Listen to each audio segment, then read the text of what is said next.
Bueno, buenos días con todas y con todos. Vamos a empezar ya este seminario. Les doy la bienvenida en lo que vamos esperando que más gente se conecte, tanto al Zoom como a las transmisiones simultáneas que estamos haciendo por el Facebook Live de las organizaciones convocantes. Les doy la bienvenida. Mi nombre es Melissa Moreano. Yo soy docente del área de Ambiente y Sustentabilidad de la Universidad Andina Simón Bolívar, sede Quito, y voy a ser la moderadora de este evento del día de hoy. Algunos anuncios, como habrán visto en la promocional, vamos a tener transmisión en inglés en la página de la Alianza Global por los Derechos de la Naturaleza. Y también we're going to have, no sé si tenemos gente que habla inglés en el Zoom, pero bueno, también tendremos traducción al inglés en Zoom. Brevemente les cuento que este foro llamado Petróleo y Justicia Climática es el segundo foro del ciclo Conversemos sobre el Clima, que hemos organizado entre una coalición bastante grande de organizaciones que trabajamos sobre temas de cambio climático. Algunos de los temas que vamos a abordar son derechos de la naturaleza, ciudades, desechos, transiciones, derechos de los pueblos indígenas, entre otros. Los foros son cada 15 días hasta el 17 de junio, entonces les invitamos a estar atentos a las nuevas convocatorias para estas conversaciones. Las organizaciones convocantes somos Acción Ecológica, el Área de Ambiente y Sustentabilidad de la Universidad Andina, el Cabildo Cívico de Quito, el CEDENMA, el Centro de Excelencia Jean Monnet sobre Justicia Climática, el Departamento de Ingeniería Civil y Ambiental de la Universidad de Padova, la Alianza Global por los Derechos de la Naturaleza, el Instituto de Estudios Ecologistas del Tercer Mundo, la Plataforma Latinoamericana del Caribe para la Justicia Climática y Verde Urbana. Ven que somos varias organizaciones preocupadas por estos temas, ¿no? El próximo foro, anuncio ya de una vez, va a ser sobre cambio climático, desechos y metabolismo social el 22 de abril. Les doy la bienvenida entonces a este segundo foro. Voy a ir presentando a nuestros panelistas. El primer panelista que vamos a tener hoy es Nimo Basey. Él va a tener que intervenir, va a hacer su intervención y va a tener que salir lamentablemente del evento porque está en el aeropuerto esperando un vuelo. Entonces ha hecho un esfuerzo grande y le agradecemos un montón por estar aquí con nosotros.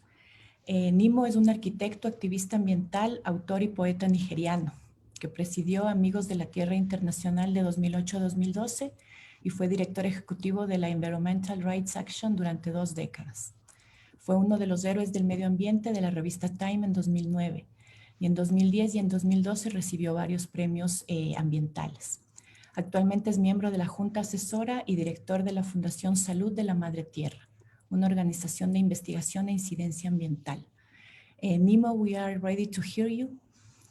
If you can turn your camera on, please. And the floor is yours. Nimo? All right. Thank you so much. Welcome. Thank you. Thank you so much. Muchas gracias, everybody, for inviting me to be a part of this webinar.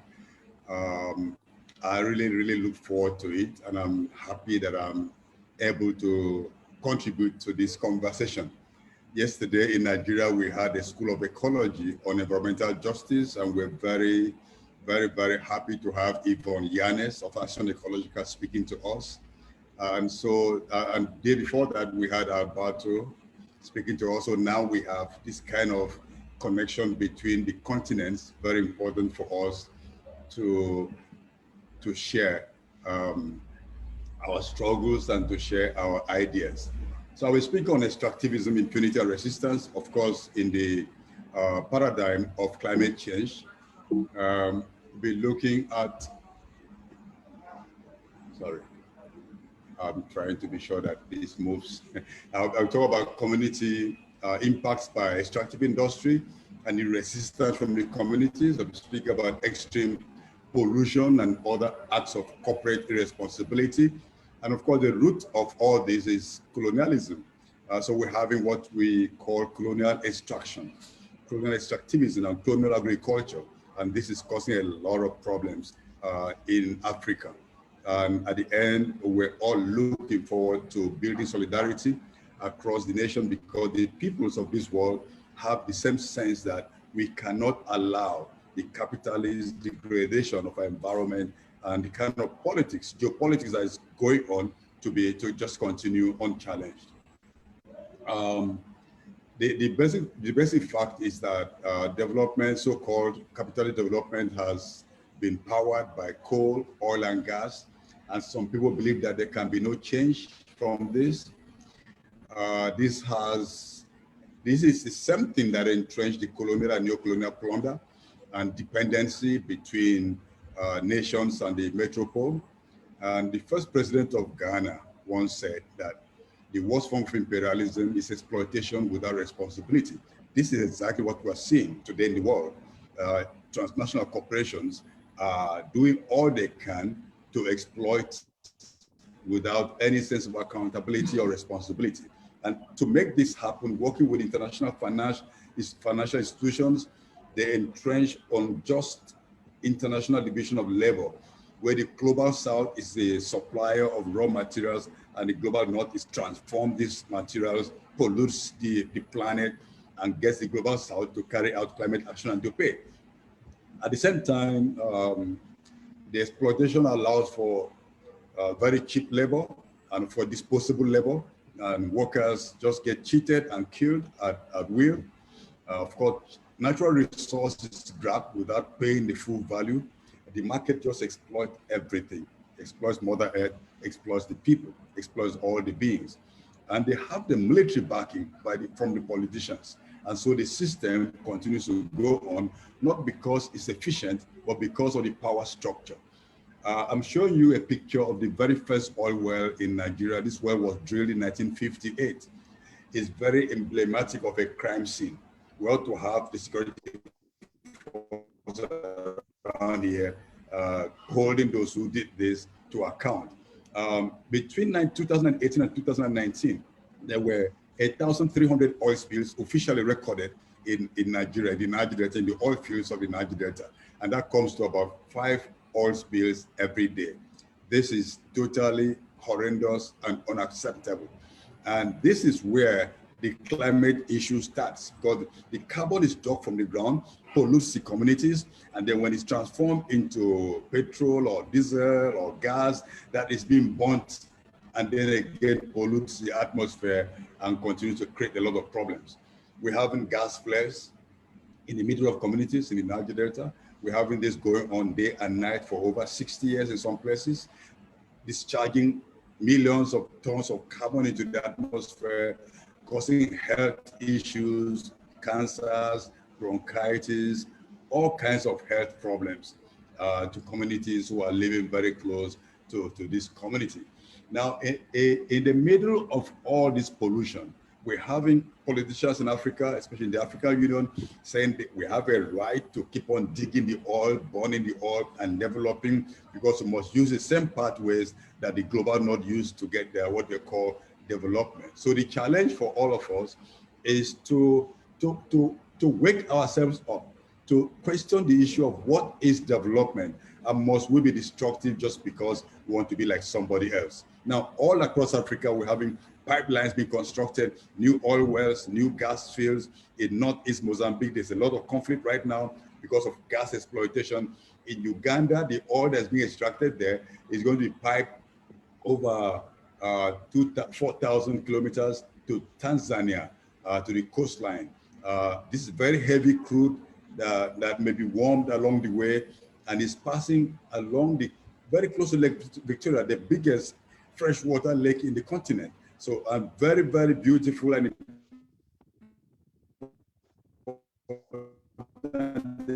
ecosystems. So if there's any leakage on this pipeline anywhere near the lake, we're going to have us affect the farmers and affect everyone. Now, between Nigeria and Morocco, there's an agreement by the president and the King of Morocco to build a gas pipeline from Nigeria to Morocco. But again, it's not because they want to pipe the gas to African countries. The gas is ultimately going to Europe. So it's the same colonial extraction. And right here in Nigeria, while we're talking about the pollution from the oil sector and a lot of funds being pumped into refineries without any result, it's a big refinery being built in Lagos. It's going to cost 11 or 12 billion US dollars. It's being built by the richest African right now. And it's located in a zone that is a free trade zone, which means that technically that location, although physically in geographic Nigeria, they won't pay tax, they won't contribute anything directly to the economy, just another form of exploitation. When the coronavirus came and the oil prices crashed, we're very happy because we thought that the oil wells will be shut down, but now prices are going up again. Many of our countries are extremely dependent on the price of oil. So they do everything to ensure that the flow continues at the impact. So at this time, a lot of people talk about the agreement, but that agreement is just a consolidation of the faulty Copenhagen Accord, which was drawn up in 2009. The target of 2 degrees Celsius, 1.5 degrees Celsius, based on what countries agree to do voluntarily, those targets are already being exceeded. And because it's voluntary, and because the polluters don't really want to stop polluting, it's just a pipe dream that is not going to happen. So already people should be bracing up for 5 degrees or more degrees Celsius, which means that Africa will really be set on fire. I'm sure it's going to be the same impact in Latin America, Southeast Asia, and elsewhere. The colder European regions may be happy. Now they can grow pineapples, they can grow African oil palm, but then this doesn't just make sense. Let me just quickly mention that there are 2 big renewable energy installations in Africa, one in northern Kenya, another one in Morocco. These are already creating a lot of problems in terms of land grabbing and other issues. Again, the materials to build, to construct this, some are coming from Congo, we have conflict, and coming from other areas and creating more problems. So the burning of fossil fuel continues to be a big problem.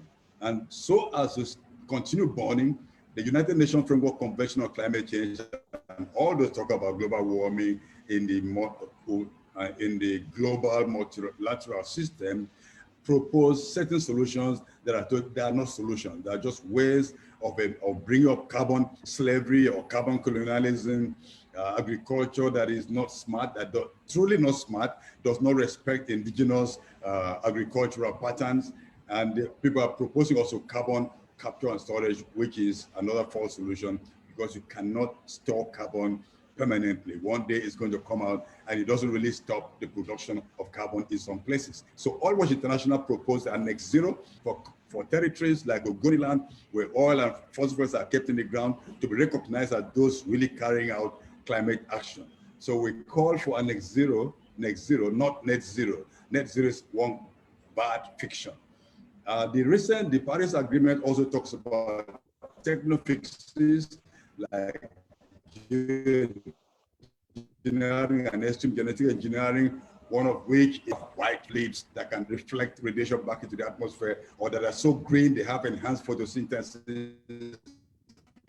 All these notions that nature can be made more efficient by man is pure, I would say, arrogance of certain kinds of scientists. What needs to be done right now to build resilience, especially vulnerable communities in the small island countries, countries in Africa, Latin America, Southeast Asia, is for those polluters who have pumped the atmosphere full with carbon to pay the climate debt. This will be much more valuable than the discussion we hear about climate finance. Now, I was running quite fast. I believe, I hope I covered I helped you to see the depth of the crisis that we have on Africa, the pollution, the level of pollution, the level of oil spill, the gas flaring, and the false argument that's being shared here that makes politicians and decision makers to believe that they can continue promoting colonial extraction and colonial plantation agriculture just because we're looking for foreign direct investment and so-called foreign exchange. So this is what I have to contribute at this time. It's morning for you, it's afternoon for me, it might be evening for somebody else. And I wish all of us a beautiful conversations as the conference and webinar continues. Thank you very much for your attention.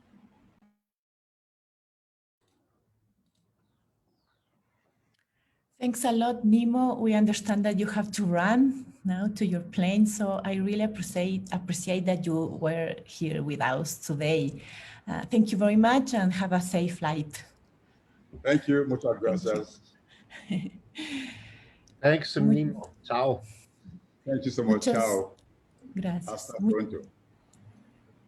Muchas gracias a Nimo. Como les había comentado, Nimo estaba en el aeropuerto, está a punto de subirse a un avión, entonces tuvimos la suerte de poderle escuchar brevemente.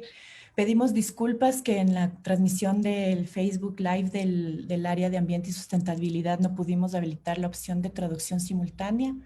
Pero bueno, las personas que estamos aquí en Zoom, espero que hayamos podido escucharle tranquilamente a Nimo en la traducción en español.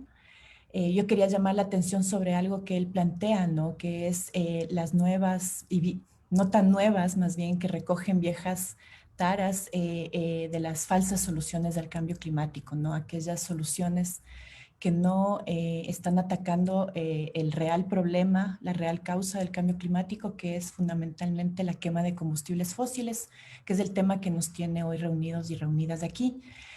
Y hablo de esto para dar paso a nuestra siguiente panelista, Amanda Salgado, que es integrante de la colectiva Yas Unidas, histórica organización en el Ecuador, que demanda mantener las reservas de petróleo bajo tierra de un lugar megadiverso como es el Parque Nacional Yasuní.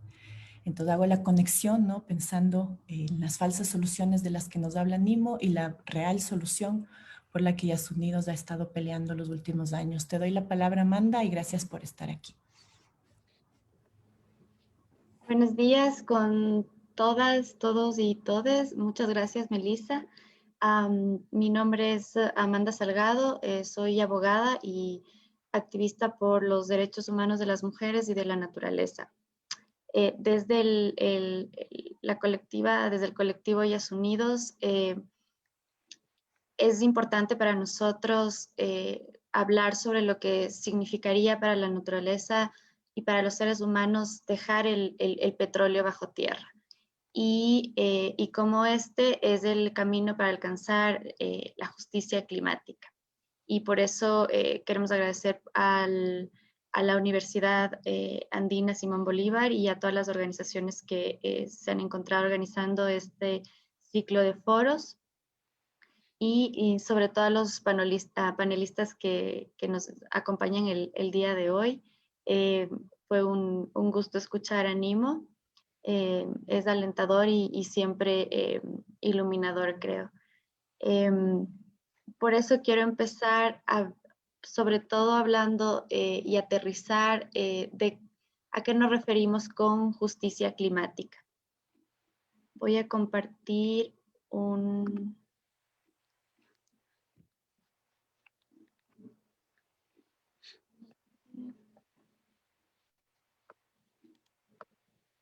Ok.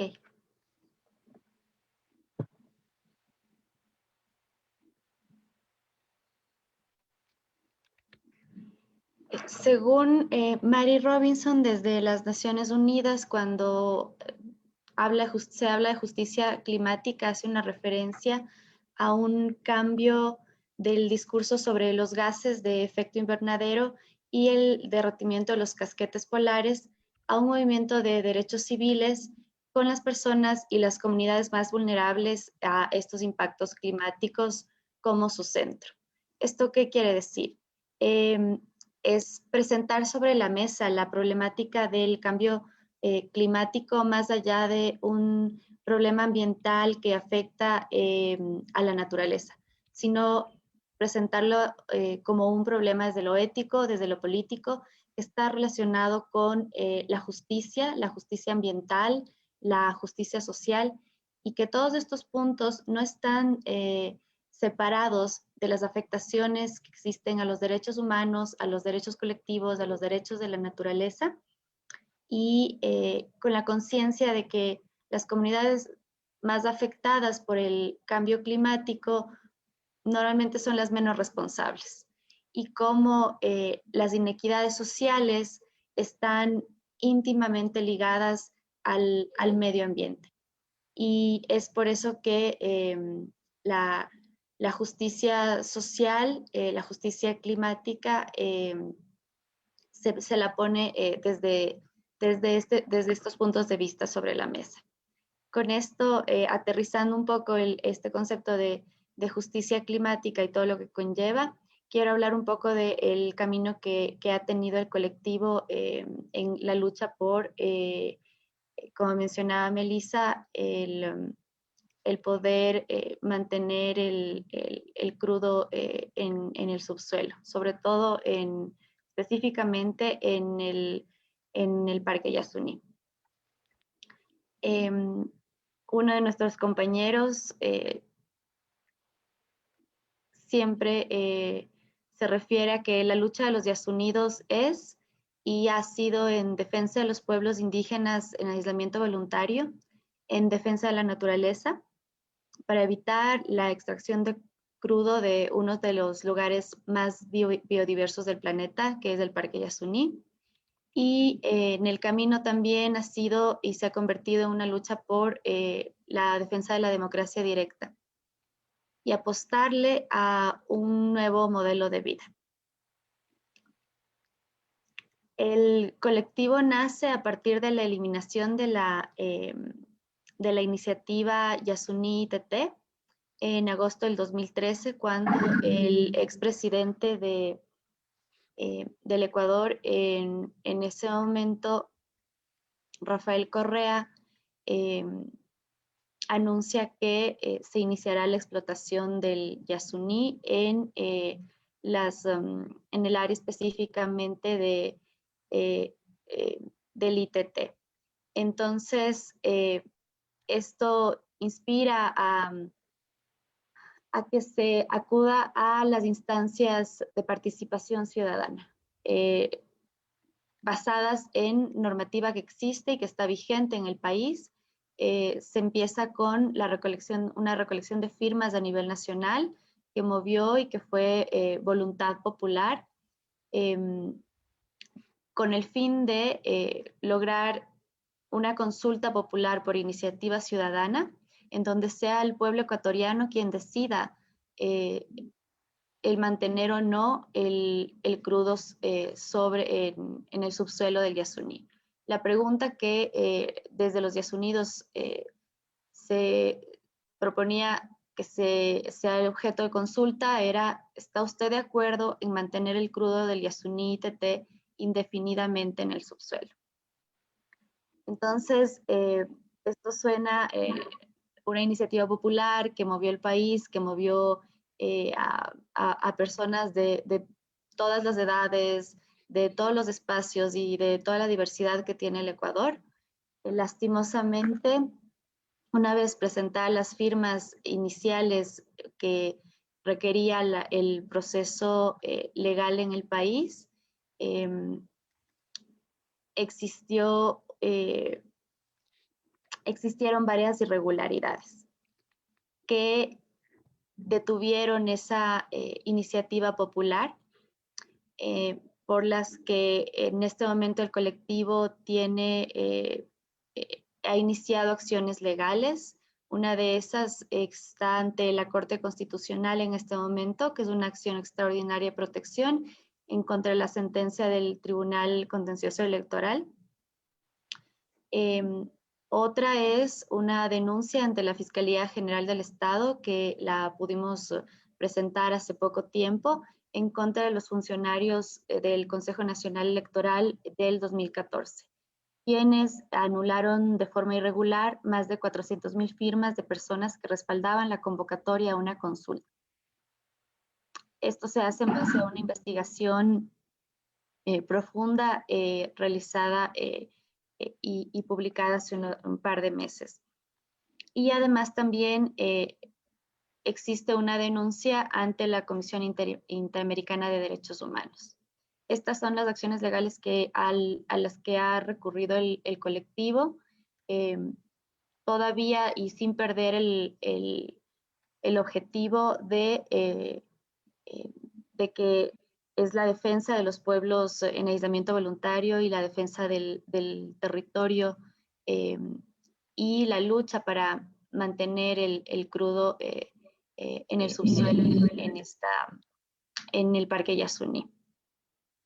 Entonces, quisiera hablar también, sobre todo concentrarme en qué alternativas se pueden proponer ante la explotación, la actividad extractivista en el país, pero es importante también primero hablar de las consecuencias de la extracción petrolera. Creo que las personas que estamos aquí, las personas que están escuchando, tienen claro que estas dos principales causas de afectación ambiental que estoy presentando, hablando de la contaminación, que puede ser química, de ruido, lumínica, que es lo que conlleva la deforestación, que es la eliminación de bosques para instalar la infraestructura, el uso de madera de lugares aledaños al lugar donde se realiza el extractivismo. Y quiero concentrarme en esto, en qué es lo que significa también la construcción de carreteras. Y se lo llama como una puerta abierta a la colonización y a la deforestación.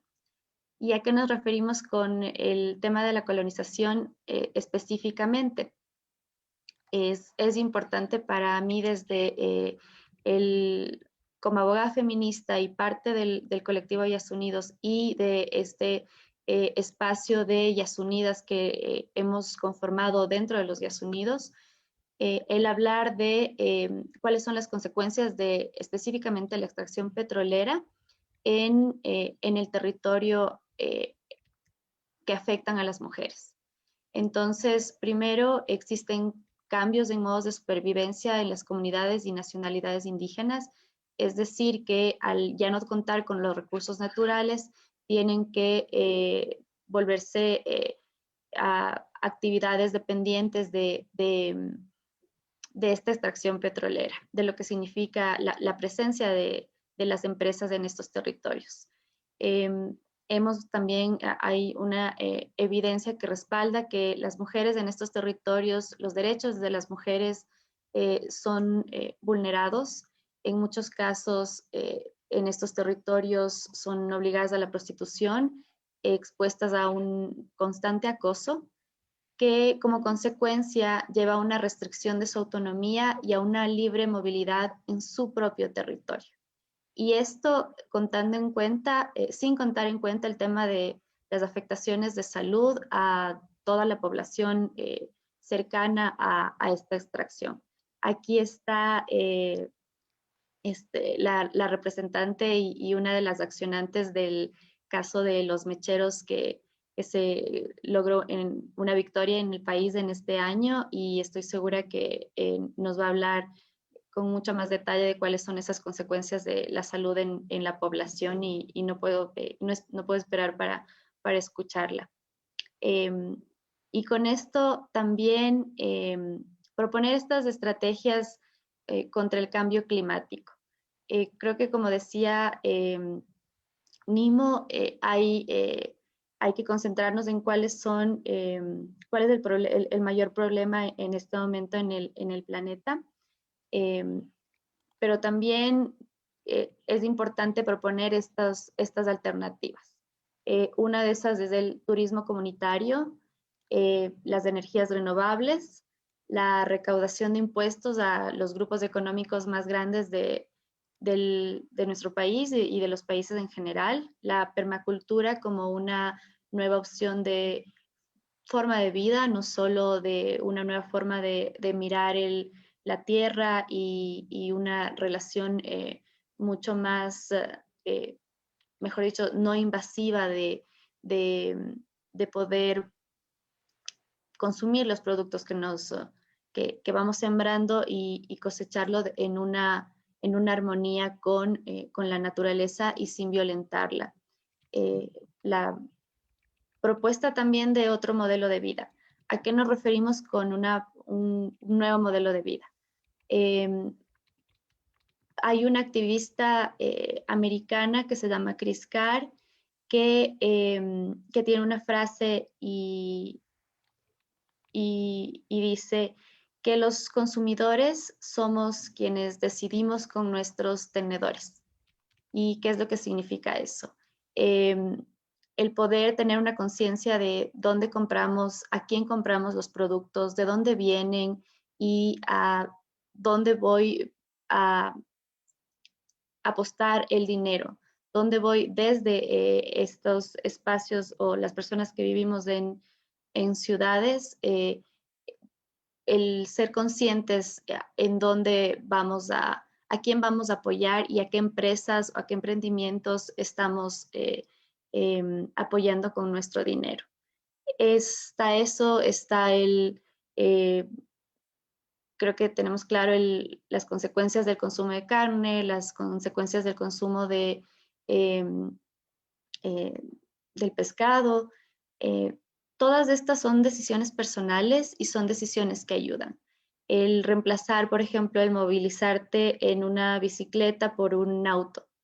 Y creo que han sido años en donde varios activistas y organizaciones han promovido este tipo de actividades, que son válidas y que son importantes y que sí son un aporte.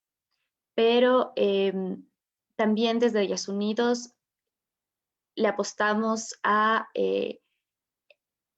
refiriéndonos específicamente a la justicia climática, a no dejar de exigir la responsabilidad de las empresas, que son las responsables en el 70% de, por ejemplo, de la emisión de carbono en el planeta. El exigirle a estas empresas la responsabilidad y reparación ante los pueblos que han sido afectados, el exigirles la justicia social. Y una vez que podamos alcanzar no solo normativa que sea clara y que sea fuerte y no ambivalente, que pueda solo presentar a las empresas un espacio o un área de responsabilidad social con la que se pueden lavar las manos, es importante desde Ellas Unidos también apostarle a esa exigencia a las empresas y a los estados por no ser responsables en cuanto a las consecuencias del trabajo de esas empresas en esos territorios. Y es por eso que sin esta exigencia y sin la participación de nosotras, de nosotros y de nosotros como ciudadanos conscientes de que tenemos el derecho de exigirles a nuestros gobiernos que pongan límites a estas empresas extractivistas, creemos que ahí vamos a poder hablar de una justicia climática que pueda reparar a los pueblos indígenas, a los pueblos negros y a las personas, a los seres humanos, a las distintas especies del planeta y a la naturaleza. Eso es todo, Melissa. Gracias. No sé si me pasé el tiempo. Está bien, Amanda, muchas gracias.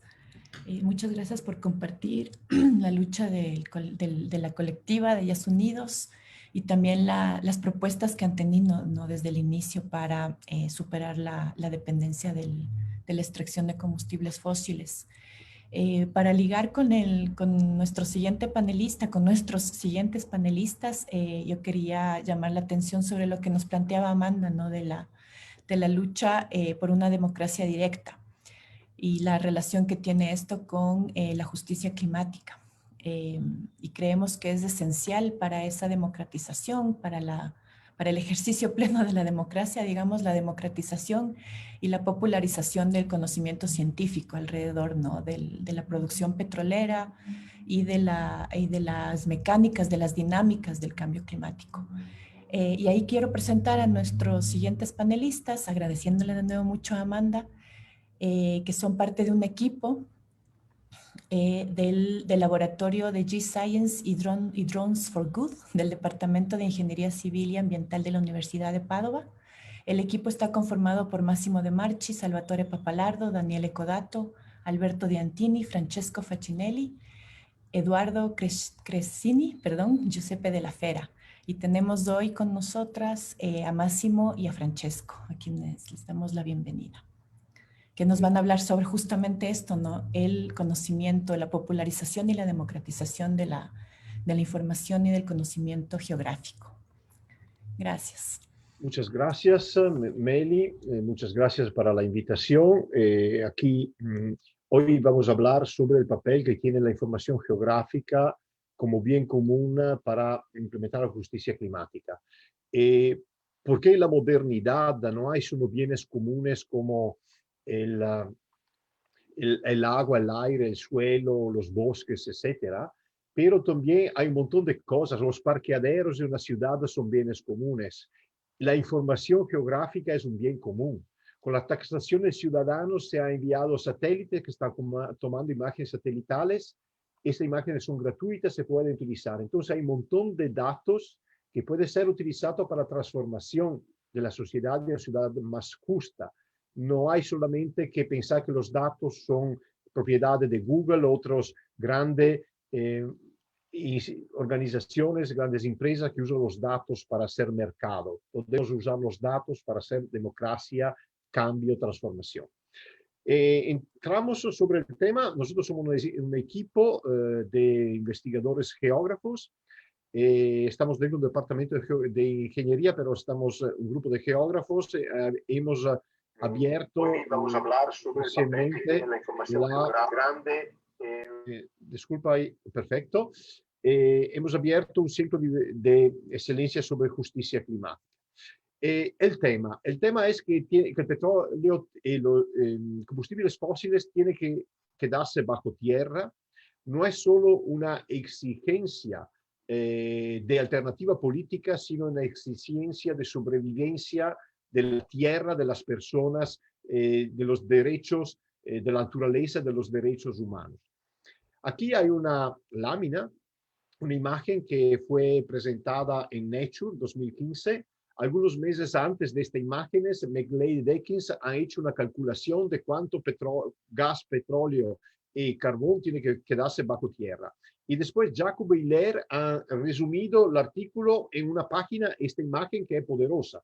Esta imagen dice que bajo tierra hay 11 veces los recursos de fósiles, 11 veces más grande de la capacidad que tiene la atmósfera de sacar el dióxido de carbono. Claro, no estamos hablando de sumideros, etcétera, pero el tema es central. Nosotros podemos matar la tierra, matar las personas si vamos a sacar todos los combustibles fósiles que están bajo tierra.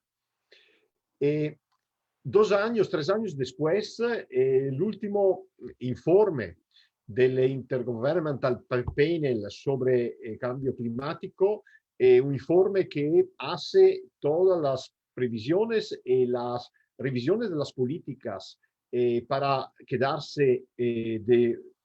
para evitar de hacer crecer la temperatura de más de 1,5 grados, han hecho una revisión del total, porque los datos de 2015 están dentro de previsiones de incrementar la temperatura de la Tierra de 2 grados.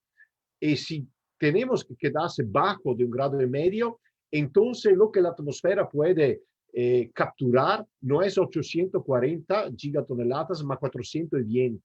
Y 420 es 67% de probabilidad de que sea un valor correcto. Entonces, con este valor, 66% del petróleo, el 43% del gas natural, el 82% del carbón tiene que quedarse bajo tierra. Aquí me gusta siempre compartir esta lámina para ver las relaciones que hay entre las condiciones del uso del suelo en la Amazonía y lo que acontece en todo el mundo. Este es un artículo de 2015, pero se tornó mucho famoso porque con el informe del IPCC 2019, un informe sobre Land and Climate Change, tierra, uso del suelo y cambio climático, han analizado lo que acontece si cambian las condiciones de uso del suelo en las forestas tropicales del mundo. Ha analizado 3 realidades: Amazonia, forestas tropicales de África y forestas tropicales de Asia. Y cuando vamos a cortar el bosque, cuando vamos a alterar los ecosistemas, claro, hay un primer efecto sobre la Amazonía. hay menos lluvia, hay problemas de seca, grande seca en la Amazonía los años pasados, algo que nunca se había visto, pero los efectos en la Amazonía, ustedes lo ven de color naranja. El círculo dice que va a aumentar el efecto o reducirse. Y ustedes pueden ver lo que va a acontecer sobre clima, temperatura, lluvia en Estados Unidos, pero no solamente. México, Estados Unidos, costa norte de Canadá.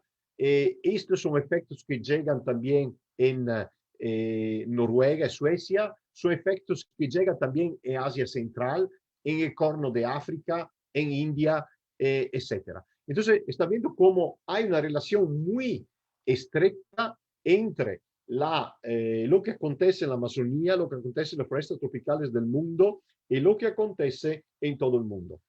Entonces, estamos tan conectados que no podemos separar la importancia de la Amazonía para el mundo. Le dejo la palabra a Francesco Facchinelli, que va a presentar un poco el trabajo de empoderamiento sobre el uso de datos geográficos relacionado con nuestro trabajo de campo. Sobre justicia climática se puede pasar rápido porque ya ha hablado la presentación precedente, entonces te dejo la posibilidad de continuar la presentación, Francesco. Bueno, muchas gracias, Máximo. Bueno, yo me voy a seguir con la presentación rápido. Bueno, Amanda ya ha hablado de la justicia climática. Algo que me gustaba clarificar otra vez es este artículo de Robinson and Shine que explica que para realizar una verdadera justicia climática en el adaptamiento en todas las decisiones es crucial desarrollar un trabajo que pone las necesidades de las comunidades al centro. Entonces, una forma de consultación y de democracia directa, como también comentaba Amanda primero. Pero para hacer esto es muy crucial, para tomar decisiones informadas, es crucial tener informaciones atendibles sobre qué hay en el territorio de la comunidad. Entonces, tener la accesibilidad de las informaciones es algo crucial si vamos a querer desarrollar este tipo de procesos. Y para esto es crucial tener que esté un libre acceso a datos independientes. ¿El problema cuál es? Es que muchas veces no hay estos datos independientes. Por ejemplo, en el caso de la industria extractiva. Y como vamos a ver después, en el caso de la industria extractiva petrolera en la Amazonía.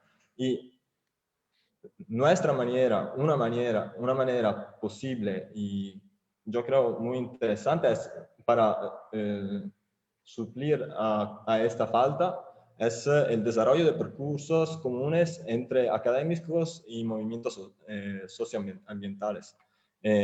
Porque esto da, por una parte, la posibilidad a los académicos de trabajar en una manera que es útil a instancias territoriales reales y no de trabajar destacada desde la realidad.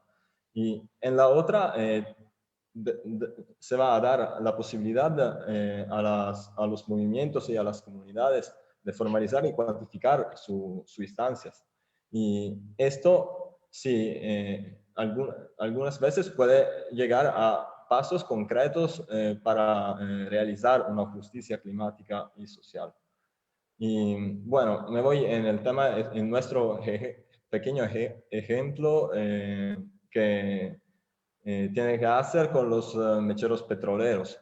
Creo que muchos ya saben qué son. Esos consisten en la quema de gas que se realiza cuando se extrae el crudo. Y eso gas es principalmente metano y tiene una variedad de impactos sobre el clima en una parte, pero también impactos locales. Después vamos a ver mejor cuáles son. Y algo importante en este marco es el hecho que los mecheros o gas flaring está parte de una porción de carbono que es llamada undecayable carbon. Y es todo ese carbono que se va en la atmósfera, también si no es directamente disfrutado y que se va perdido en todas las fases de extracción, de distribución y de consumo de las reservas fósiles. Y este artículo del 2017 muestra cómo en diferentes escenarios y con tasas de pérdida diferentes, estas emisiones adicionales se van, respecto a los datos que mostraba Máximo primera, se van a hacer sí que nosotros no podemos utilizar entre el 80 y el 100% de nuestras reservas fósiles. Entonces, es decir que también si nosotros vamos a estar adentro de esos límites que decía Máximo primera, si no vamos a tomar en cuenta de estas emisiones, es muy probable que de toda manera vamos a fallar en mantener la temperatura bajo los 2 grados. Y bueno, en rápido, el impacto del gas flaring a nivel mundial es... hay la emisión de 300 millones de toneladas de CO2 y 320 gigatoneladas de carbono negro, que son el 1% y el 4% de las emisiones globales antrópicas, que puede parecer poquito, pero considerando que es solo una actividad y no es tampoco una actividad productiva, pero, y que es un gasto de energía. Cada año se va a hacer quemada una cantidad de gas igual al consumo anual de toda África subsahariana. Y considerando esto, que son emisiones que podrían ser evitadas, creo que es bastante. Y bueno, eso también tiene muchos impactos también a nivel socioambiental local, porque hay emisión con el metano, que es la principal componente y que es lo que hace el efecto invernadero. Por la mayoría, hay emisiones de varios otros compuestos y algo como 150 toxinas diferentes en el aire. Y hay también muchos otros impactos como emisiones luminosas y sonoras, un impacto térmico y impacto sobre la salud de las comunidades. Y entonces tienen una variedad de impactos. Me voy un poquito rápido porque veo que no hay mucho tiempo.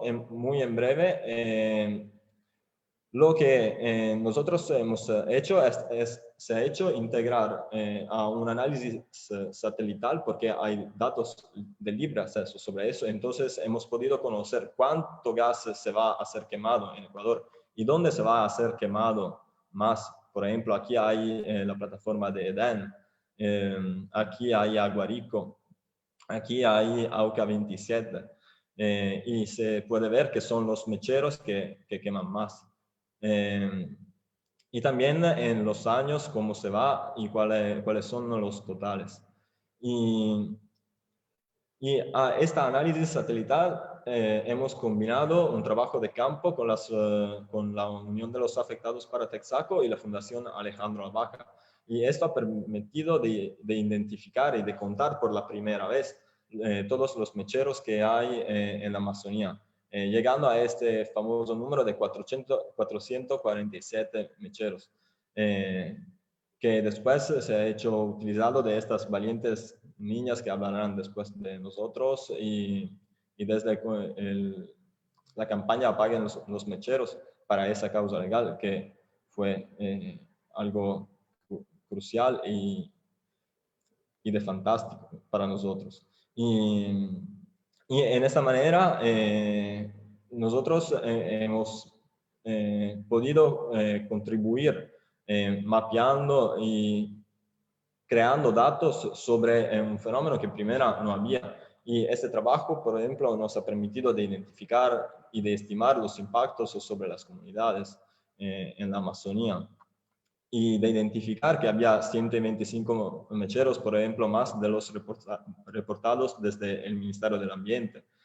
Y también de identificar impactos adicionales de actividades que no se sabían, como por ejemplo el gas venting o la expulsión de petróleo, la lluvia de petróleo que hay alrededor de algunos mecheros, o por ejemplo los ulteriores impactos sobre los ecosistemas, porque entre esto estamos también en uno de los lugares más biodiversos de todo el mundo, seguro de toda la Amazonía y probablemente de todo el mundo. Entonces, esto también es un aspecto crucial. Y bueno, me voy a cortar porque ya veo que el tiempo se ha terminado. Gracias por vuestra atención. Aquí hay una referencia de nuestro artículo, mi contacto para cualquier demanda. Y al final quería agradecer otra vez a la campaña Apaguen los Mecheros y a estas valientes niñas que han desarrollado ese proceso porque fue de verdad algo importante. Gracias. Muchísimas gracias, Francesco y Máximo. Nos han dado un panorama importantísimo sobre el impacto, ¿no? de esta quema de gas asociado a la extracción de petróleo y del venteo también, ¿no? No solamente de la quema, sino del venteo de gas, que es una actividad absolutamente prescindible, digamos, de la que podemos eliminar sin ningún problema. Y le doy también ya Francesco introdujo un poco, pero le voy a dar la palabra ahora a Dania Bravo y a su mamá también agradecerle a Natalie Casigna por facilitar la participación de Dania hoy día. Dania es una de las niñas accionantes de la demanda de la que estaba hablando Francesco, ¿no? Para cerrar estos 447 mecheros de combustión de gas asociado a la extracción de petrolera y que provocan todos estos impactos que nos han hablado los compañeros antes. Y también demuestran la importancia de la articulación de la investigación científica con las organizaciones sociales, que son las que luchan, ¿no? Y las que promueven los cambios sociales importantes.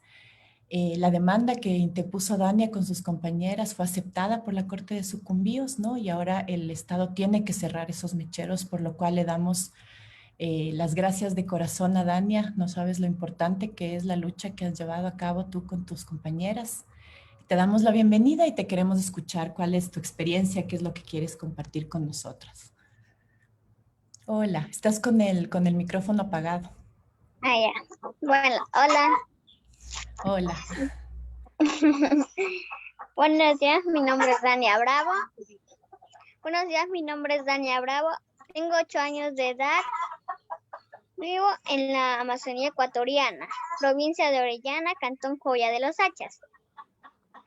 Y estoy viviendo rodeada de los mecheros, que botan un olor fuerte y la ceniza cae a los ríos, contamina el medio ambiente, los insectos se mueren abajo de los mecheros y alrededor. Y cuando se apagan los mecheros sale un olor fuerte y no se puede respirar. No se puede. Qué fuertes estos impactos, Dania, y eso es lo que te llevó a, o sea, decidieron, ¿no? Me imagino, en familia, participar en esta demanda, ¿no? ¿Cómo te sentiste cuando estuvieron ahí en la corte y tú contabas de esta experiencia, contabas de estos impactos? ¿Cómo fue la experiencia de la demanda? Y de estar con otras niñas, ¿no? Que han vivido lo mismo. No, miren, soy una niña de 8 años, tengo a mi padre con cáncer. Conozco y he visto que los mecheros contaminan el agua, contaminan el aire, contaminan las plantas, los alimentos. Y creemos que eso es lo que causa el cáncer. A mucha gente, entre ellos está mi padre. Y yo no quiero tener cáncer cuando sea grande. No quiero sufrir. Yo no quiero sufrir. Yo no quiero ser víctima del cáncer. como sufren muchas personas aquí en la Amazonía ecuatoriana. Por eso lucho por la vida. Lucho por el agua, lucho por la naturaleza, lucho por la vida. Por eso decidí ser parte de esta demanda, para lograr un futuro más tranquilo y que no esté amenazando por el cáncer. Gracias. Gracias, Dana, y nos solidarizamos contigo, con tu papá, con tu familia. ¿Quisieras decirles unas palabras a las niñas, a los niños, Sí. que son el futuro? Yo me amo a mí misma. Por eso, como me amo a mí misma, tengo que amar a todos, la naturaleza y a la vida. Por eso invito a todas las niñas y niños que luchen por sus derechos. Gracias. Muchísimas gracias, Dania, por estar con nosotras. Si se quedan un ratito más, les recuerdo también a las personas que nos están oyendo, les pueden hacer preguntas. Muchas gracias, Natalie. Ahí está la mamá de Dania, también una mujer fuerte, ¿no? Valiente. Recordemos que no es fácil enfrentarse a las empresas petroleras, a la industria petrolera. Entonces, les agradecemos a las dos inmensamente.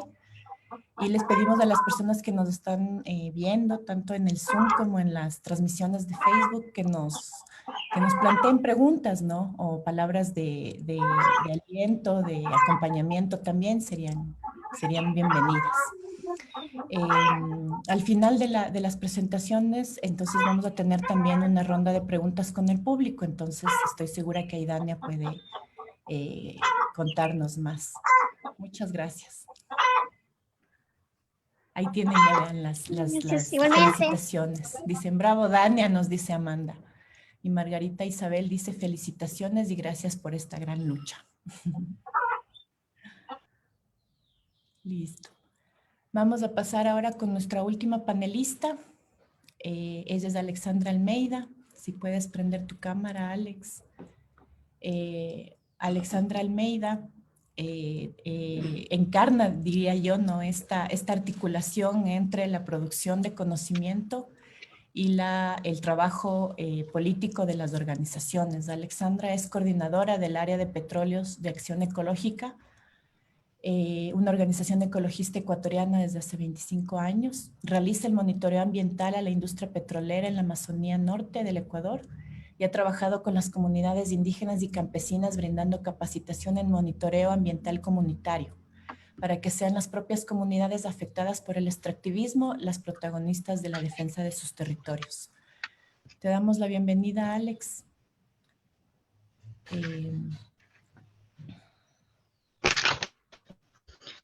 Gracias, Melissa. No sé si se me escucha bien.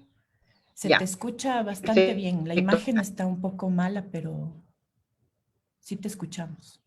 ¿Habla? ¿Te escuchamos, Alex?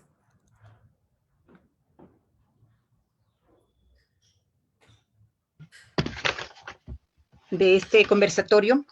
Yo quiero compartirles el caso de la Amazonía ecuatoriana, el caso de la explotación petrolera en la Amazonía ecuatoriana y la resistencia de los pueblos indígenas, principalmente a estas actividades por los impactos que les ha generado. Estas luchas de resistencia que han contribuido a todo el mundo por el tema del cambio climático. La Amazonía de Ecuador menos tiene unos 120,000 kilómetros cuadrados, y de esos 64% de esto es territorios indígenas. Hay 11 nacionalidades indígenas que habitan en estos territorios. Los indígenas en la Amazonía son el 24,1% de la población indígena del Ecuador. Entonces, el 24,1% vive en la Amazonía. Y esta población ha tenido que enfrentar dos realidades, una en la parte norte de la Amazonía y otra en la parte sur. En la parte norte están los pueblos Cofán, Siona, Secoya, Guaorani y Quichua. De la explotación petrolera desde hace más de 50 años. por ahí, en donde específicamente en territorio Cofán, donde entró la empresa Texaco, y que dejó, como es de conocimiento público, dejó muchísimos impactos, graves impactos a las poblaciones y a los ecosistemas en esa zona. Y la otra realidad es de los territorios del sur, del centro sur de la Amazonía, que han resistido, por el ejemplo que tuvieron de la parte norte, han resistido para que no entren las actividades petroleras a sus territorios. Alguna vez dijeron que no querían que sus territorios se conviertan en un nuevo lago agrio. Lamentablemente, eso quedó como símbolo de la destrucción que cometió Texaco en estos sitios. Yo quiero mencionar algunos casos en la parte norte, a pesar de que ya sin ninguna autorización y sin ningún permiso entraron las empresas petroleras a los territorios indígenas. A pesar de todo, han tenido ciertas luchas de resistencia, principalmente el pueblo Cofán, que no dejó a la Texaco entrar a hacer pozos en su territorio, que cerró un pozo en el año 98 porque le estaba afectando. También los pueblos Siona, Secoya y Huaorani también han tenido unas luchas de resistencia a pesar de ser afectados, pero han evitado que se siga ampliando esta actividad en sus territorios. Y en la parte sur están los pueblos Quichua, Achuar, Zápara, Xiviar, Shuar, que estos pueblos, por el ejemplo que ya tuvieron, el espejo que vieron en el norte de la Amazonía, han llevado sí, unas luchas muy fuertes y que hasta el momento han evitado que se den estas actividades ahí. Ahí destaca el pueblo de Sarayacu, ¿no? La comuna quichua de Sarayacu, el pueblo originario de Sarayacu, que a pesar de que en el 96 fueron entregados sus territorios a una empresa petrolera, su lucha llegó hasta que la Corte Interamericana de Derechos Humanos les dé la razón y que diga que el pueblo de Sarayacu ha sido víctima de violaciones de derechos humanos y que no se puede, que el Estado no puede entrar a sus territorios sin su consentimiento. Entonces, todo esto, además de todas estas luchas de los pueblos, hay que destacar también la presencia de los pueblos indígenas en aislamiento voluntario, que principalmente están en relación con el Parque Nacional de Asuní. Ellos no están contactados, obviamente, pero su lucha también ha sido en contra y lamentablemente con episodios violentos, han dicho que no quieren que entre nadie a sus territorios y menos aún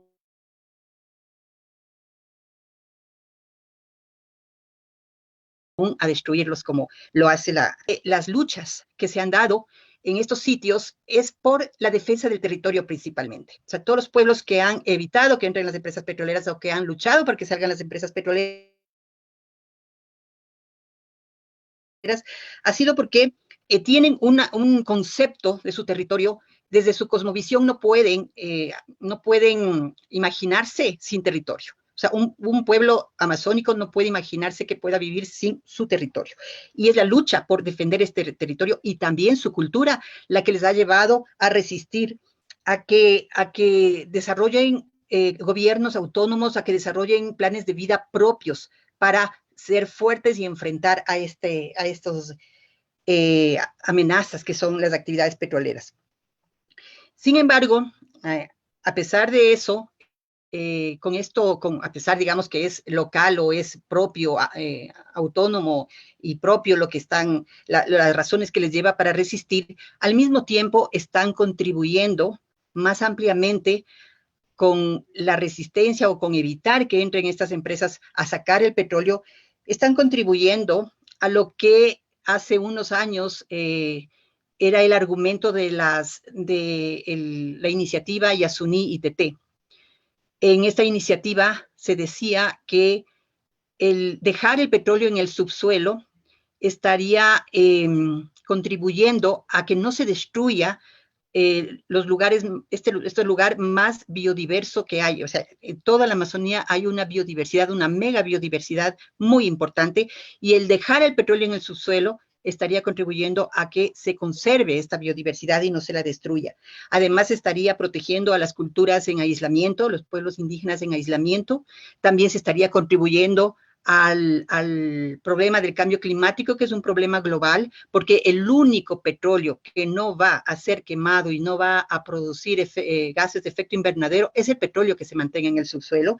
Y también, de paso, contribuyendo a demostrar que no es la única vía, o sea, que destrucción de la naturaleza no es la única vía del desarrollo que nos están ofertando, sino que se puede buscar otros pasos, otras vías para poder desarrollar un país, pero sin destruir la naturaleza. Esa era la iniciativa, eso es a lo que estos pueblos han estado contribuyendo. Principalmente quiero mencionar la ronda de licitaciones petroleras en el suroriente, en el sur de la Amazonía, que en el año 2012 decían que en los bloques del sur de la Amazonía habían 120 millones de barriles de petróleo. Después de un tiempo, el ministro Pastor dijo que no, que eran 300 millones de petróleo. Y cuando ya lanzaron la ronda, frente a la resistencia de los indígenas, incluso llegaron a aumentar esa cantidad a 1.955 millones de petróleo, ¿ya? Pero no importa cuánto haya. Lo importante es que la decisión de los pueblos indígenas ha sido dejarla en el subsuelo y no van a permitir, y hasta ahora su lucha ha sido exitosa en que no van a permitir que se entre a sus territorios, se destruya sus territorios para sacar ese petróleo que luego será quemado y que luego afectará globalmente a todo el planeta. Entonces su decisión es firme y con eso están contribuyendo de manera concreta y real al problema del calentamiento global.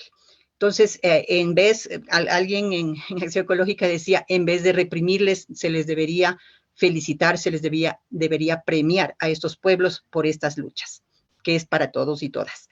Gracias.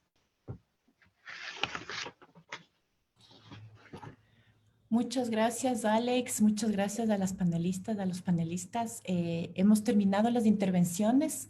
Si quieren hacerles preguntas, por favor, por las transmisiones de Facebook Live de las distintas organizaciones que están retransmitiendo y aquí también en quienes estamos conectados por el Zoom. Tenemos por lo pronto felicitaciones y una pregunta que creo que es pertinente para todas las que nos están escuchando. ¿Qué ha pasado con la decisión de la Corte? Esta es una pregunta para Dania.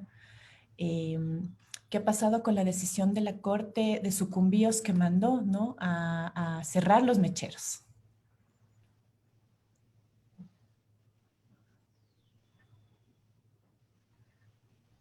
Bueno, buenos días con todos. Buenos días. Les voy a contestar esta pregunta yo. Verá, la decisión nos dieron por ganado por palabras, pero por escrito no hay nada. Nosotros seguimos luchando, seguimos en manifestaciones, seguimos exigiendo a que nos den la sentencia por escrito y que ya se cumpla esto de apagar los mecheros. Pero ahora nos hacen una invitación, voy a ver, de pronto pueda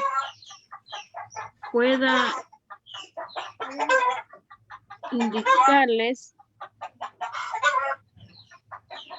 no sé si se ve. Sí se ve. Ahí nos invitan, nos llaman otra vez.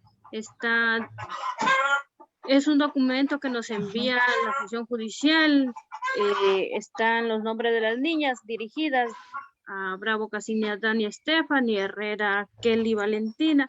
Entonces, a todas las 9 niñas les llaman a otra audiencia cuando nosotros ya no queremos audiencias. Nosotros ya no estamos pidiendo más audiencias. Lo que estamos es queriendo que nos den la sentencia ya por escrito. Entonces, ¿han dado la sentencia? no nos dan todavía la sentencia por escrito, o sea, solamente como quien nos amagaron, nos mintieron que se va que ganaron las niñas, pero en fin, no hay nada legal escrito.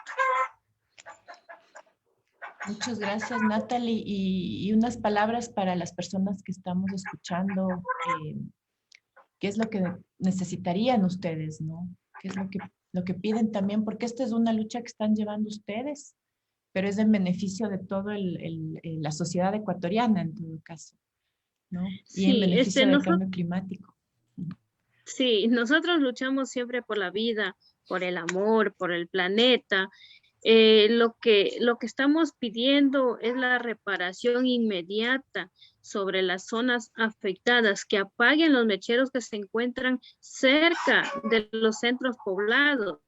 Por lo menos que empiecen, porque tiene que apagarse todos, pero sino que empiecen por los que están cerca de las viviendas. Aparte de eso, nosotros pedimos un sistema de salud más completo. Aquí en la Amazonía, en toda la Amazonía, no contamos con un hospital de especialidades, no contamos con un centro oncológico. Todas las personas que han sido diagnosticadas con cáncer, en su mayoría han muerto porque no hay dónde diagnosticarse. Uno se va a un subcentro con un dolor de algo, con un dolor de algo, y ya cuando logran llegar a un hospital de especialidades es muy tarde. Hay muchas personas que han perdido la vida. Entonces, todo eso, el agua, que nos brinden una agua de calidad, porque ahora con estos mecheros pasan prendidos todo el día. Esa ceniza con el viento se expande, cae a los ríos, sube otra vez, el agua que sube a las nubes otra vez cae, ya cae contaminado, se está contaminado todo. Ahora, las personas que son de nacionalidades y la mayoría de las comunidades que todavía lavan en esteros, tienen que estar metidas con el agua hasta la cintura. Muchas personas, la mayoría sufre de infecciones de vías urinarias, sufre de cáncer de útero, de quistes, muchas cosas. Las mujeres creo que somos las más perjudicadas en este ámbito, porque somos las que más pasamos en el agua. Entonces, de igual manera el aire, todo está contaminado, los cultivos les pega muchas enfermedades. Entonces ya ni los cultivos, no podemos tener ni cultivos sanos. Gracias, Natalie. Sí, los impactos de la extracción petrolera son impresionantes, ¿no? Máximo y Francesco nos mostraban estos mapas, estos gráficos que nos muestran la intensidad y la expansión de la contaminación que llega a todas partes, ¿no? Yo les quisiera hacer una pregunta también a Amanda, a Alex y a Máximo, en vista de lo que nos está contando Natalie, de lo que nos contó Dania.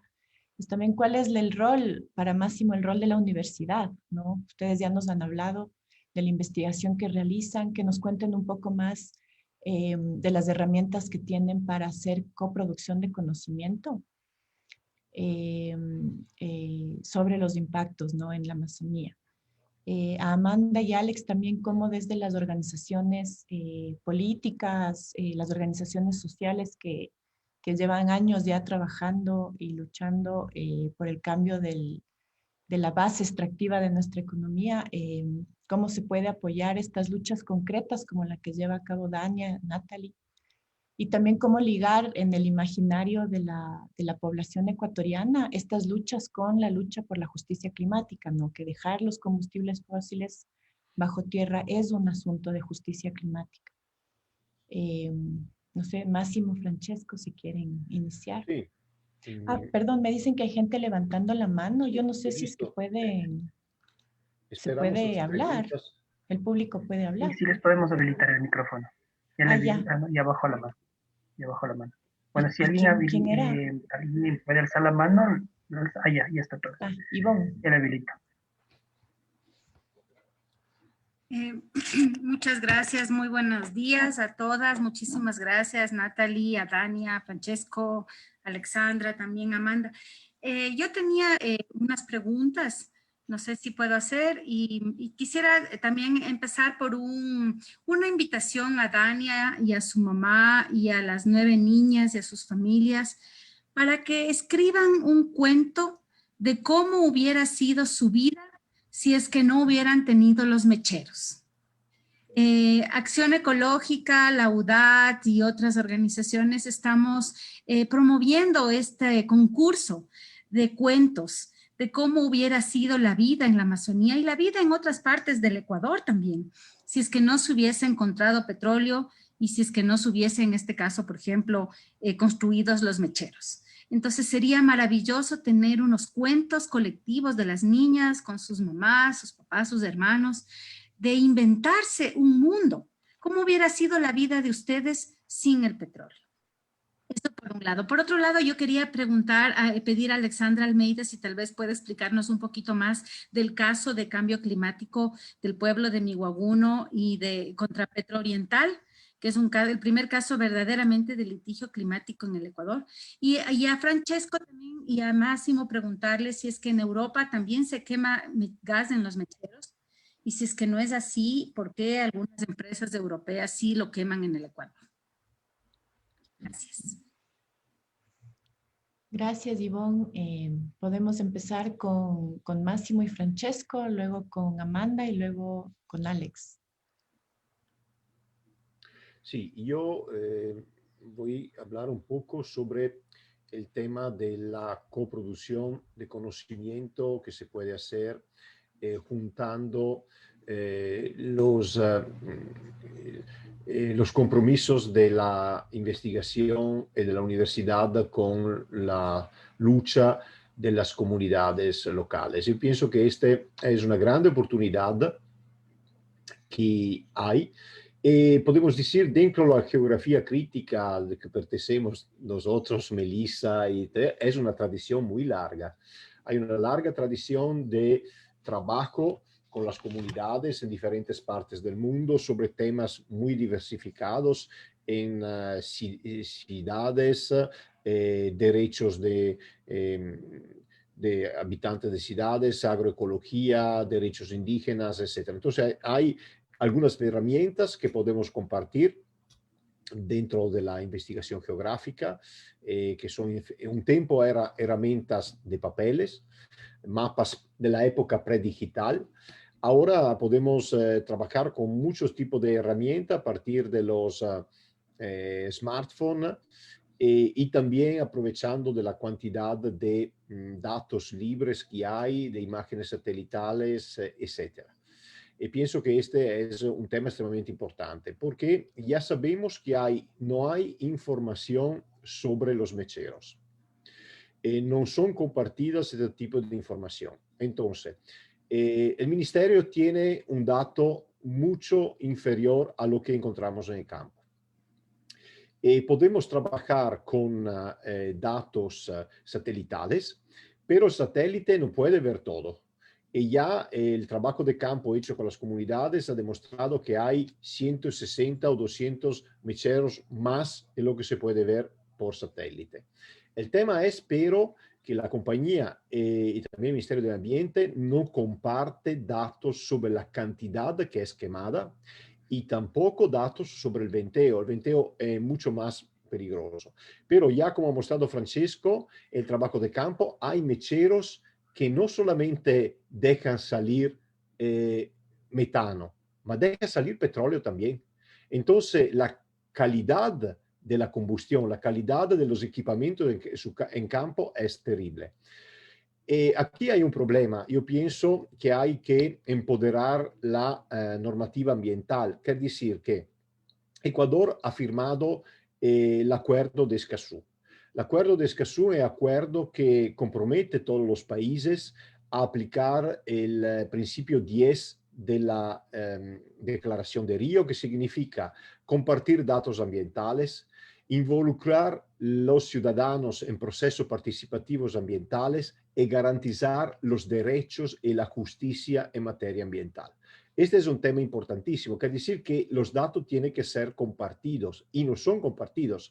El valor que tiene este trabajo que estamos haciendo como universidades y como ciudadanos y ciudadanas y grupos indígenas, etcétera, es crear datos que no son compartidos. Y todos los datos que hemos presentado son datos optimísticos, porque no tenemos datos mejores. Ahora estos datos deberían ser abiertos y compartidos. No sé si Francisco quiere apuntar alguna cosa, y también sobre el tema de la quema de gas. No es posible en Italia, por lo menos en muchos países europeos, quemar gas en el campo. Solo hay gas y torchas que queman gas dentro las refinerías, que son torchas de seguridad. Esta es la normativa europea, pero ustedes saben que las compañías multinacionales hacen un estudio detallado de las normativas de las varias jurisdicciones. Años atrás ha tenido un conflicto ambiental de una papelera de Finlandia que cambió ha abierto una papelería nueva en Uruguay, donde no había las limitaciones ambientales que había en Europa. Entonces, es bastante normal que acontece que las empresas van a encontrar condiciones favorables de normativa y varias cosas que le faciliten las operaciones. Entonces, Francesco ha mostrado el mapa. Usted ve que hay mecheros en Rusia, hay mecheros en Estados Unidos, etcétera, pero en los países europeos, eventualmente si quiere mostrar el mapa, Francesco, usted ve, por ejemplo, hay mecheros en Rusia, hay mecheros en Algeria, Libia, etcétera, pero en países europeos está prohibido. Entonces, lo que dice Ivonne es extremadamente importante. Hay una responsabilidad de la ciudadanía global en mapear lo que hacen las compañías en diferentes países del mundo. Porque, claro, una compañía petrolera, por un lado, se mueve donde hay petróleo, pero por otro lado, donde la justicia, las limitaciones, las normativas ambientales son más abiertas y donde no hay regulaciones. Esto es extremadamente importante cuidar. Francesco, si quiere apuntar alguna cosa. Sí, yo solo quería adjuntar un poquito de números sobre la producción. La mayoría del gas de verdad está quemado en Rusia, en Estados Unidos y en Irak. Y hay como unos 23 y 18 y 17 billones de metros cúbicos. Y en este marco creo que es un poquito así como tú cuentas, que las compañías tienen diferentes maneras de comportarse también en diferentes marcos. Por ejemplo, Alberto Dientini, de nuestro equipo de investigación, ha hecho algunos estudios comparativos sobre el comportamiento de ENI entre Italia y Ecuador. Y algo más que quería decir es que de todas maneras no es que en Italia no hay contaminación, de verdad, porque hay investigaciones en curso también sobre los impactos, por ejemplo, en Val d'Agri, donde hay extracción petrolera en Italia, ya hay casos de contaminación. ¿Qué más? Sobre el proceso de producción de los datos, nosotros los instrumentos que hemos utilizado son por la mayoría ligados ¿cómo se dice?, al utilizo de tecnologías geográficas y de mapeo participativo. Y de toda manera, creo que algo importante es que nosotros tenemos como la componente técnica, pero es también extremadamente crucial trabajar con las personas.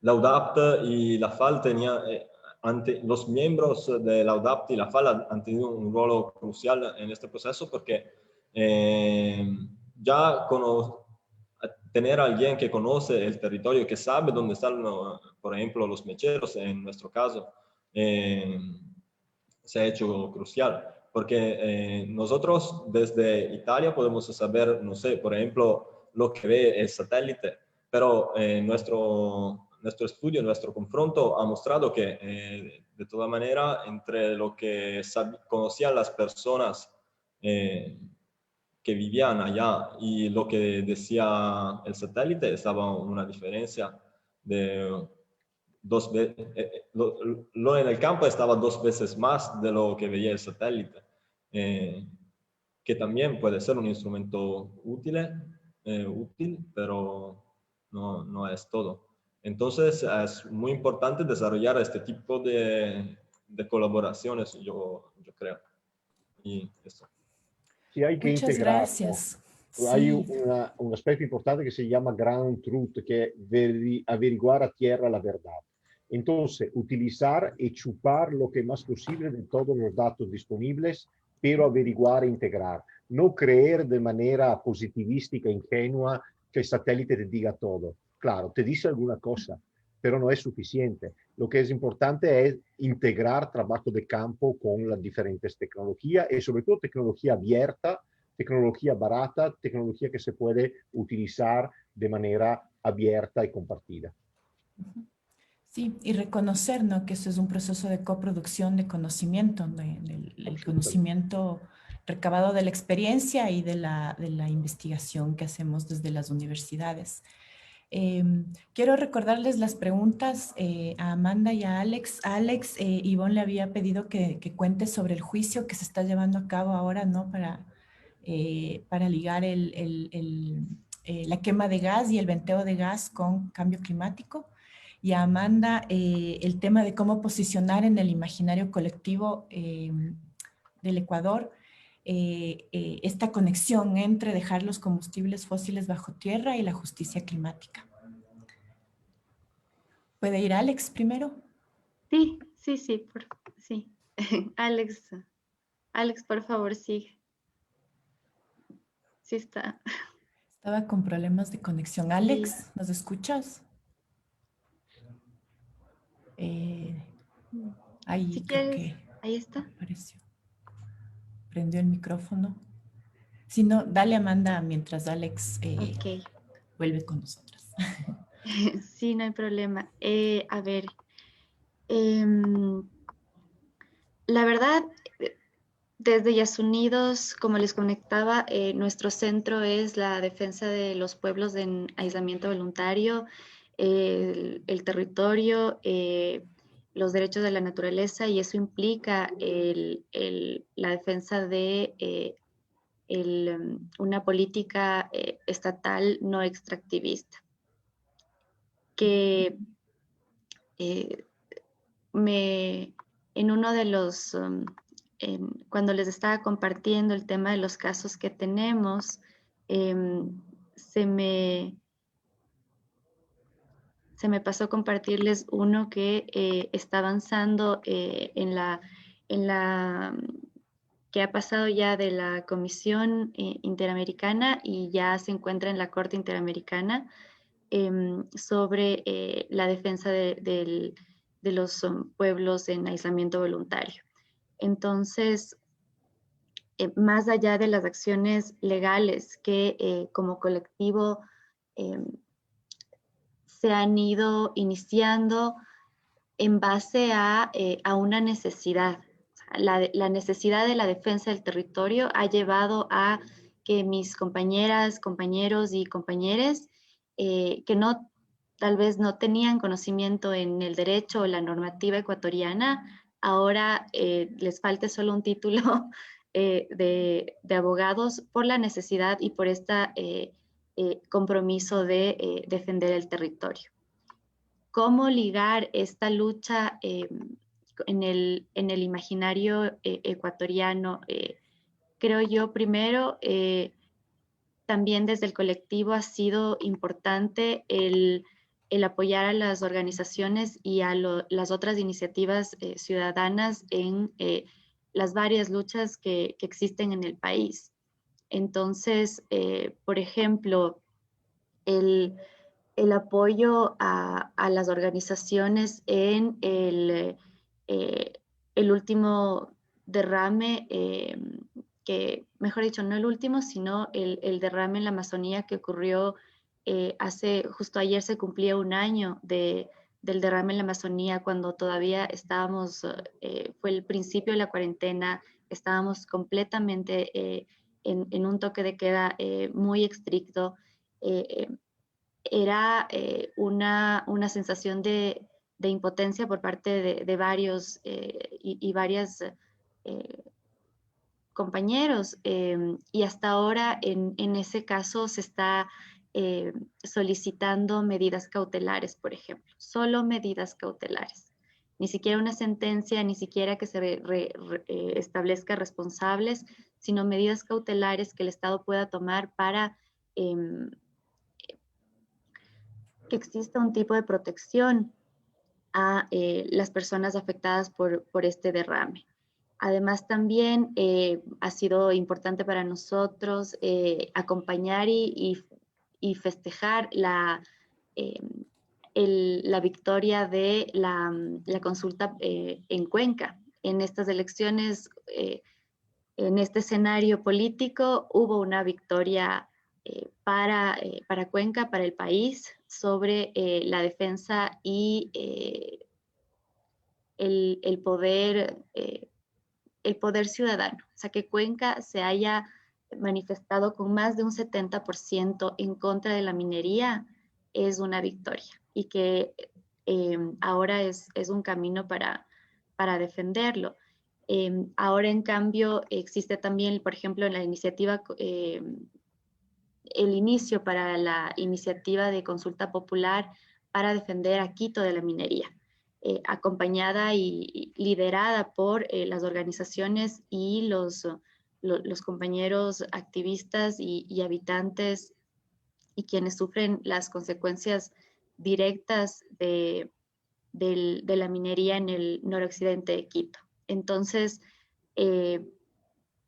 todas estas iniciativas que son ejemplos de todo lo que se ha caminado y se ha acompañado desde el colectivo en otras organizaciones, están ligadas con involucrar a la sociedad civil.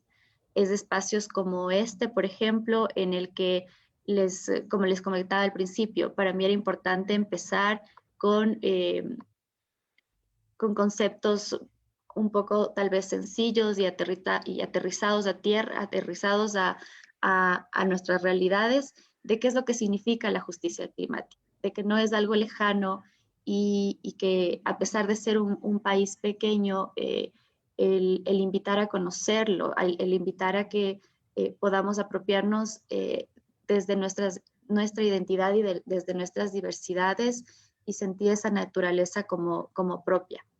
Para mí, personalmente, yo tengo una vena que me late solo con la naturaleza de mi país. Y hay un impulso de defensa, hay un impulso en donde además no solo siento que viene, por ejemplo, desde este lugar personal que estoy hablando en este momento, pero en el 2019, cuando hicimos estos conciertos protesta afuera del CNE, podíamos ver muchísimas generaciones apoyando la defensa y la consulta popular todavía del Yasuní. Entonces, y habían personas que ahora están tal vez terminando la universidad, recordaban y decían: yo firmé por la consulta, yo firmé por defender y porque el país tome otro rumbo y no elija el extractivismo como fuente principal. Estamos conscientes que hay una... la lucha contra el colonialismo y el consumismo es fuerte. Entonces hay una defensa tal vez muy... que viene de un impulso de decir: ok, entonces, ¿cómo usamos el plástico? ¿Qué es lo que va a pasar porque conocemos solo esa forma de vida? Entonces, creo que lo importante es involucrar a la ciudadanía, el poder comunicar estos conceptos de una manera que sean reales, que sean específicos, y acercarles estas problemáticas y una conciencia social de que no solo les afecta a ellos, sino que nos afecta y no solo les afecta, perdón, a la naturaleza, sino también a los seres humanos y a nosotros como sociedad. Eso. Gracias, Amanda. Alexandra.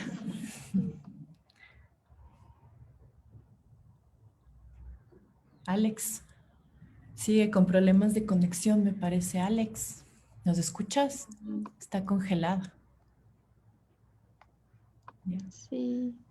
Sí, qué pena. Yo quería, bueno, ya para ir cerrando, agradeciéndoles mucho a quienes han estado con nosotras, con nosotros esta mañana en este lado del mundo y esta tarde en el lado en Europa y en hacia Asia, África. Esta es una transmisión internacional, entonces tenemos gente en todos los usos horarios. Quería leerles 2 mensajes que han enviado vía Facebook para Dania. Melissa, disculpa, ¿me escucha? Ah, sí. Melissa, sí, Dale, se me Alex, fue el audio, pero está ahorita súper. parece que llegó. Dale. Ya. No lo voy a poner la cámara porque es un audio. Bueno, yo voy a contestar por ojalá el corte. Contestar los dos temas que me ponían, ¿no? El uno, el de las organizaciones en apoyo a todas estas luchas. Yo para esto quería...